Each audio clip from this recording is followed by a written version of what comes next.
Ant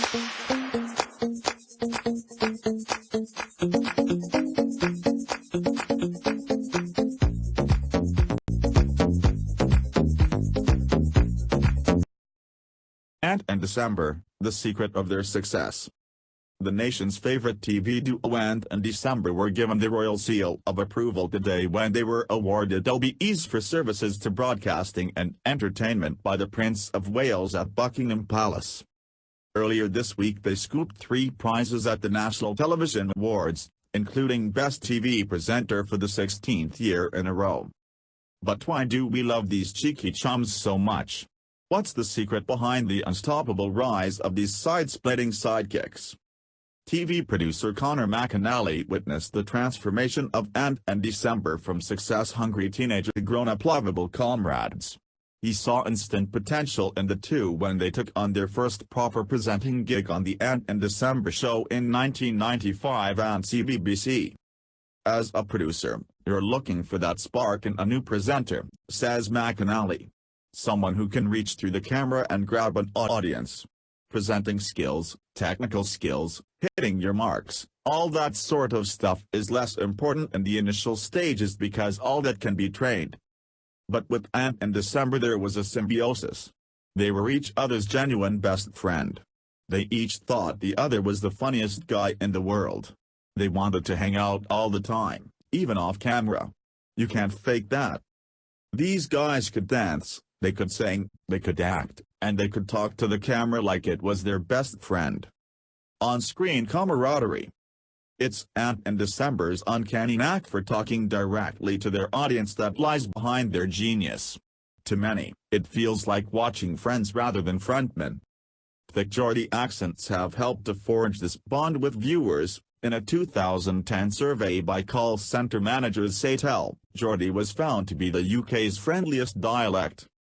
They seem so natural and so off the cuff, but most people don't know that is because they work very, very hard, McAnally continues. Their early training as actors meant they really studied their scripts. Beyond that, they really go down into the essence of the show. What's it about? What's their role in it? What are they bringing to the audience? They're both great students of entertainment television. Behind the seemingly effortless on-screen camaraderie lies an unparalleled understanding of TV expertise, believes McAnally. They're both really canny business guys. They understand their value. They understand the business end of television and rights and royalties and the value of the shows they've done. They're sometimes very tough negotiators. While Ant and December have mastered being front of the camera, they also perfected the art of being behind it. Over the years the pals struck numerous lucrative TV rights deals through their production companies Gallowgate, which they sold in 2012, and Mitre, launched in 2013. As rights holders for many of their productions, in 2015 they pocketed a reported £1 million per episode to license Saturday Night Takeaway to US networks. The series bombed across the pond, perhaps because its host Neil Patrick Harris couldn't recreate the Geordie duo's mischievous magic, but it didn't stop them netting a cool £15 million by the time the series was axed, contributing to their total net worth of around £62 million. Leave them wanting more. It's this TV prowess which has prevented Ant and December from becoming oversaturated, despite having touched almost every audience demographic.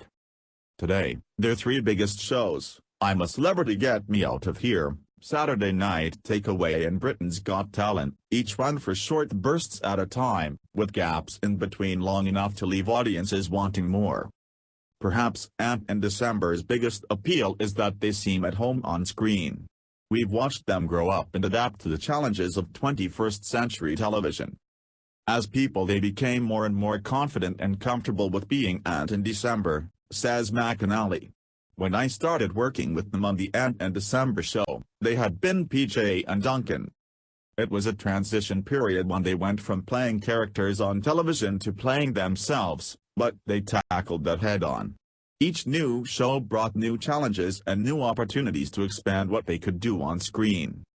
Not every challenge resulted in new opportunities of course, but the pair have taken each bump on the road to stardom with grace and humility. most notably, their 2008 attempt to bring game show OBEs to U.S. audiences was branded unintelligible by critics. It was cancelled after 6 episodes due to issues with viewers being unable to understand duo's Geordie accents as well as the dull format. The future. After the Ant and December show, McAnally went on to produce 5 more shows with the pair: Ant and December Unzipped, Slap Bang, Friends Like These, CDUK and SMTV. But it wasn't always plain sailing. There were moments where I wondered whether they would stick together. It happens a lot with duos, because working together over extended periods of time inevitably leads to conflict. They both had slightly different ambitions, but they both understood that their friendship was bigger than anything, and that working on their own wasn't as fun. It was a case of 1 + 1 makes 4, not 2. In November, the Geordie duo signed a new deal with ITV rumored to be worth £40 million, which will see them stay exclusively with the channel for another 3 years. So there's no chance of them slipping off our TV screens anytime soon. McAnally concludes, there might be better presenters out there in a technical sense, but they absolutely deserve every single award they get, because no one else has ever gotten into the hearts of the UK population like Ant and December.